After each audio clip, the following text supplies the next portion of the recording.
नमस्कार दोस्तों, मैं एडवोकेट निर्मल कुमार साहू और आप लोगों को एक नई कानूनी जानकारी देना चाहता हूं। इसमें यह है कि हिंदू सक्सेशन एक्ट अर्थात हिंदू उत्तराधिकार अधिनियम 2005, इस अधिनियम के बाद यह अमेंडमेंट हुआ।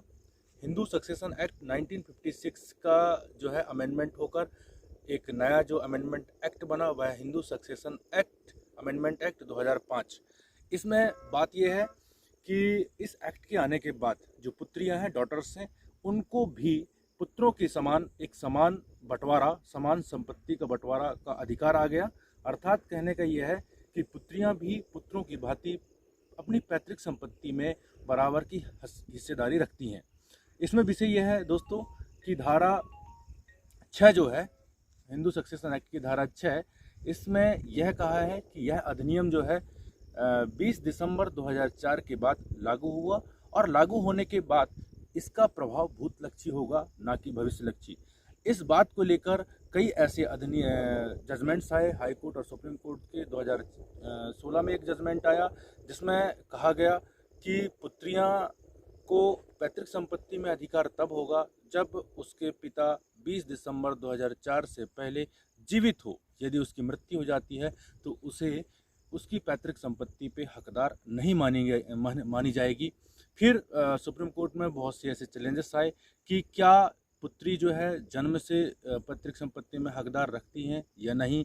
यदि यह अधिनियम 2004 के बाद प्रभावशील होगा तो पुत्रियों को लाभ मिलेगा कि नहीं। इस पर फिर सुप्रीम कोर्ट ने इसकी मूल भावना पर आया और कहा कि पुत्रों की भांति पुत्रियां भी हैं, ऐसी स्थिति में इसका प्रभाव भूतलक्षी होगा। और एक नया जजमेंट विनीता शर्मा विरुद्ध राकेश शर्मा 2020 11 अगस्त 2020 में एक जजमेंट आया जो लैंडमार्क जजमेंट के नाम से जाने जाने लगा। और इस जजमेंट के बाद पुत्रियों को यह कहा गया कि इनको 2004 से पहले भी इनके पैतृक संपत्ति में अधिकार होगा।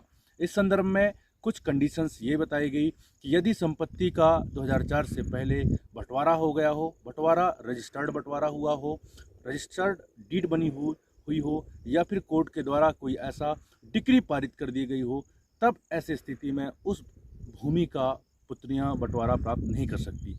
इसमें भी एक नए इस जजमेंट में एक नया क्लॉज लेके आया गया और बताया गया कि यदि रजिस्टर्ड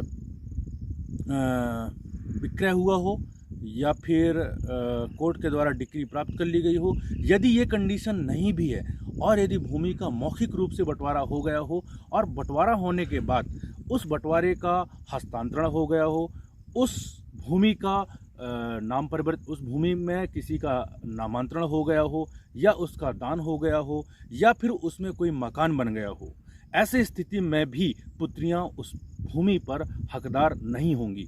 ये चीज़ें एक्ट में नहीं दी गई हैं। यह हिंदू सक्सेशन एक्ट 2005 की धारा 6 के सब क्लॉज 5 में यह बताया गया है कि रजिस्टर्ड भूमि का हुआ हो, रजिस्ट्रेशन एक्ट के तहत हस्तांतरण हुआ हो या फिर कोर्ट की डिक्री हुई हो, केवल 2 ऑब्लिगेशन लगाता है पुत्रियों को उसमें हक से बाधित करने के लिए। लेकिन इस जजमेंट के आने के बाद एक नया चीज़ लेकर आया जो मैंने आपको बताया। यदि ये कंडीशन भी लागू होती है उस भूमि पर जो 2004 से पूर्व की है और उसका इस तरीके से हस्तांतरण हो गया हो, तो ऐसी स्थिति में भी पुत्रियां उस जमीन पर पैतृक संपत्ति पर हकदार नहीं होंगी। कंडीशन ये भी है दोस्तों कि कुछ ऐसे होते हैं कि जैसे कि संपत्ति है, उस संपत्ति पर पुत्रियां हक के लिए छूट लाती हैं तो उनको टाइम लिमिट में भी लाना पड़ेगा। 12 साल से पहले, 12 साल के अंदर भूमि में, ऐसी भूमि पर उनको छूट लाना पड़ेगा। और यह बात एक नए जजमेंट में कहता है। और यह जजमेंट किससे आया है? वह है संपत्ति अंतरण अधिनियम 109 के तहत। इस प्रकार से दोस्तों और जानकारी के लिए मैं आगामी वीडियो बनाऊंगा। जय हिंद, जय भारत।